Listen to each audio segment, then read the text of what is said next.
Justice Committee on Anglo-Manipur War 1891 Martyr and Freedom Fighter of Kanglei Park Manipurgi Kumja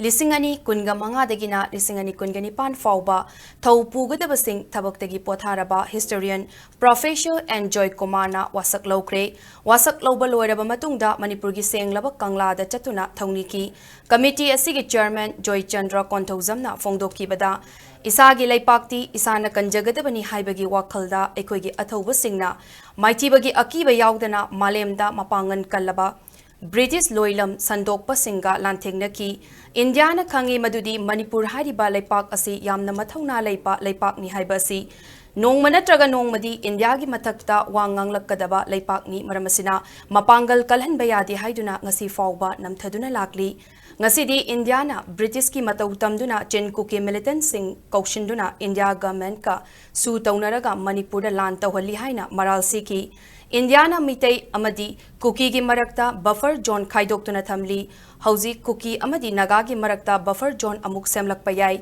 Manipur asi pumtoi toidri ngeida India ki mathakta yelhoummee singgi Achouba Khongjang kaya Changsinbagi Mathou Tari haiba asi yelhoummee singna khangminasi haiki